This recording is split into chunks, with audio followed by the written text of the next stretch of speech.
நான் ரொம்ப நல்ல பொண்ணு, என் மேலே எந்த குத்தமும் இல்லை அப்படின்னு சொல்கிற எல்லா பொண்ணுங்களும் சொல்கிறேன், உங்கள் லைஃப்பில் நடக்கிற நீ நல்லா அழகாக ட்ரெஸ் பண்ணிட்டு வெளியே போயா, எந்த எல்லா பசங்களுமே அவன் தங்கச்சி அவன் அம்மாவை தவிர எல்லாரையுமே அவன் உங்க குழந்தை சின்ன வயசுல அழகா இருந்துச்சுன்னா நீங்க மட்டும் ரசிச்சீங்க, பெருசாவா அதே பழக்கம் வந்துச்சுன்னா என்ன பார்த்தா மோகமும் காமமும் வரவே கூடாது ஆப்பனண்ட்டுக்கு.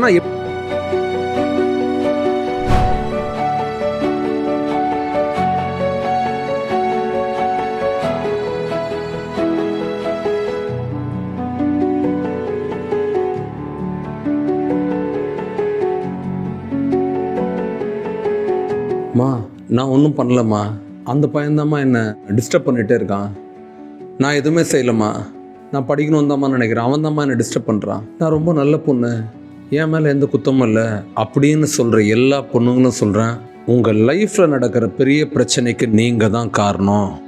இது பொண்ணுக்கு மட்டும் இல்லை பசங்களுக்கும் அதே தான். நான் ஒன்றுமே பண்ணலம்மா, அந்த பொண்ணு தாம்மா என்னை மயக்குச்சு, அந்த பொண்ணு தாம்மா என்னை கெடுத்துச்சு, நான் எந்த தப்பும் பண்ணலம்மா அப்படின்னு பசங்களும் சில பேர் சொல்கிறீங்க. லைஃப்பில் முன்னேறதுக்குன்னு ஆசைப்படுற குழந்தைங்க எதுக்கு இம்பார்ட்டன்ஸ் கொடுப்பாங்க? முன்னேற்றத்துக்கு, படிப்புக்கு, வாய்ப்புக்கு, ஆப்பர்ச்சுனிட்டி. எங்கே ஆப்பர்ச்சுனிட்டி கிடைச்சாலும் பிடிச்சி அதை முன்னேறணும்னு நினச்சி படிக்கிற வாய்ப்பையும் சாதிக்கிற வாய்ப்பையும் தேடுவாங்க.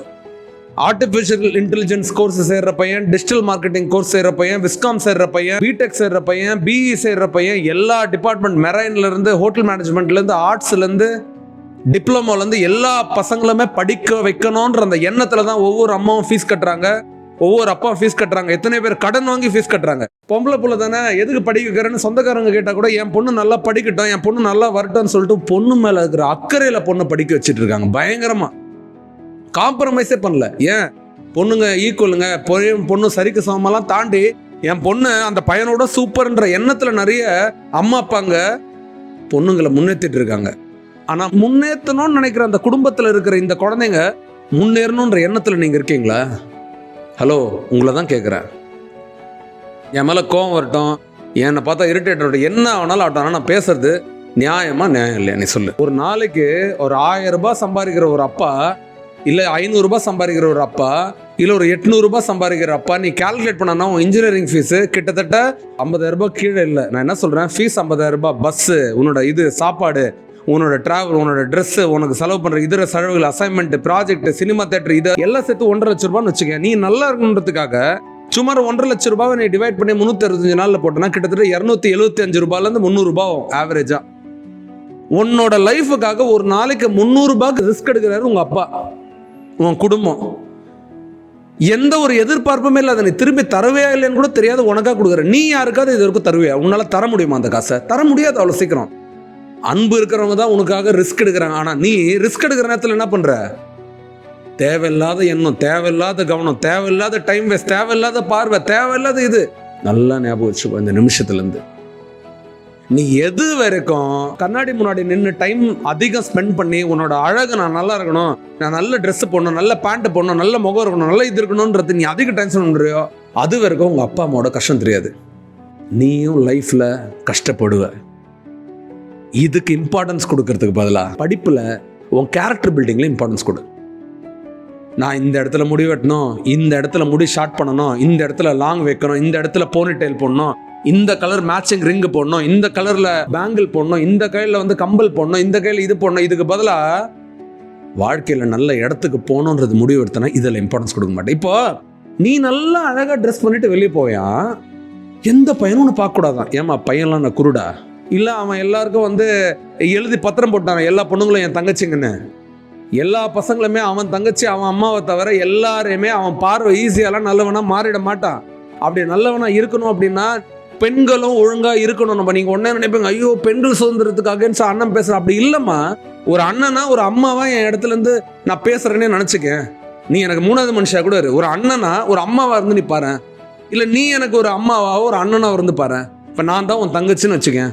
நான் வந்து அழகாக ட்ரெஸ் போட்டால் 4 பேர் என்னை பார்ப்பாங்களா பார்க்க மாட்டாங்களா? அப்போ பார்க்கும்போது நான் டிஸ்ட்ராக்ட் ஆகிறேன்னா, டிஸ்ட்ராக்ட் ஆகிட்டு நான் டிஸ்ட்ராக்ஷனுக்கு நோக்கி போகிறேன்னா, அவங்க ஏன் பார்த்தாங்கன்னு ஃபீல் பண்ணுறேன்னா, கான்வர்ஸ் பண்ணுறேன்னா, இரிட்டேட் ஆகிறேன்னா, சண்டை வருதா, சண்டை என்ன ஆகிடுது, நாளைக்கு கன்ஃபியூஷன் மாதிரி லவ்வாக மாறிடுது.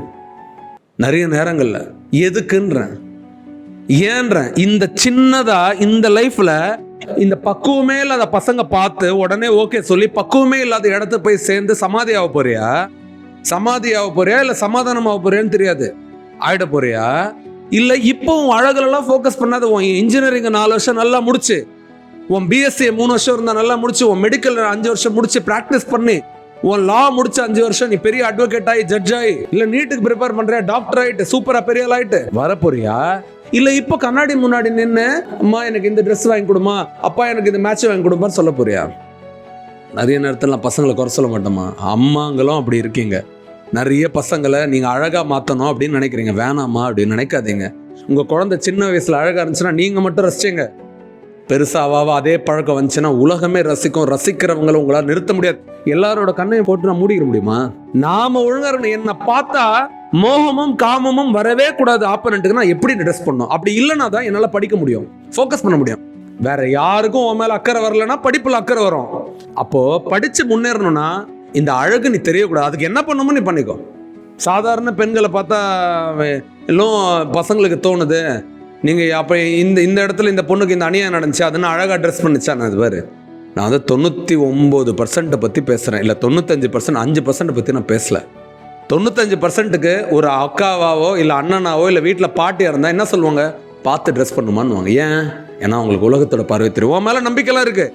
எல்லா தங்கச்சிங்க மேலேயும், எல்லா குழந்தைங்க மேலேயும், எல்லா பொன் குழந்தை மேலேயும், எல்லா மனைவிக்கு மேலேயும் எல்லாருக்குமே அக்கறை இருக்குது. ஆனால் வெளியே போனால் மற்றவங்க பார்வை எப்படி இருக்குன்றது ஒரு ஆணுக்கு தெரியும். வீட்டில் இருக்க ஒரு ஆணோ இல்லை அம்மாவோ இல்லை பாட்டிக்கோ அவங்களுக்கு தெரியும். அம்மா உஷாருமானுவாங்க, பார்த்துமானுவாங்க. இப்போலாம் பயப்படுறாங்க. துப்பட்டா போடுன்னு சொன்னால் பயப்படுறாங்க. கோச்சிக்கிறீங்களே நீங்கள் தான். இன்னும் ஓல்டு ஃபேஷனாக இருக்கீங்க. நான் என்ன கேட்குறேன், இதுதான் அழகுன்னு நீங்கள் நினச்சிங்க அப்படின்னா வாழ்க்கையில் முன்னேற முடியாது. உடம்பு தான் அழகுன்னு நினச்சிங்க முன்னேற முடியாது. உங்கள் கேரக்டர் அகம், உங்களோட பொசிஷன் அழகுன்னு நினச்சிங்கன்னா பெரிய ஆளாக எல்லாம். ஆனால் இந்த காலத்தில் இந்த டாபிக்லாம் தேவைமா? நிறைய பேருக்கு உயிர் போயிடுது, நிறைய பேருக்கு பேர் போயிடுது, நிறைய பேருக்கு நிம்மதி போயிடுது. ஆனால் நீங்கள் என்ன பழைய பஞ்ச நான் இப்போயே சொல்கிறேன். நான் இது யாருக்கு சொல்கிறேன்னா, என்ன அண்ணனா பார்க்குறேன், என் தங்கச்சிங்களுக்கு சொல்கிறேன். மற்றவங்க இதை பார்த்து எதாவது ஹர்ட் ஆனாங்கன்னா என்ன மன்னிச்சிருங்க. பசங்களுக்கும் அதை தான் சொல்கிறேன். நீ ஜிம்மு, பாடி, எக்ஸசைஸ், அழகு இதில் ஃபோக்கஸ் பண்ணனா படிக்க முடியாது. ஒவ்வொரு நிமிஷத்துக்கு ரீல் போட்டுகிட்டே இருக்க, இது ஆ ஊ ஆ ஈ அப்படின்னு வச்சுட்டே இருக்க, பாட்டு போட்டு பீஜியம் போட்டு நடந்துட்டு இருந்தால் வாழ்க்கை மாறிடுமா? படிக்கிற வயசில் படிச்சிடலாம். நல்ல வேலைக்கு போ, நல்லா முன்னேறு, பேங்க் பேலன்ஸ் வை, பிஸ்னஸ் பண்ணு, டெவலப் ஆகு, நல்லது பண்ணு. அழகில் இம்பார்ட்டன்ஸ் கொடுத்தா அழிஞ்சு போயிடுவேன். உன் வாழ்க்கையில் உன் வேலையில் இம்பார்ட்டன்ஸ் கொடுத்தா பெரிய ஆளாயிடுவேன். தெளிவு கிடைச்சதா இல்லையா? ஞாபகம் வச்சுக்கோ. தேங்க்யூ.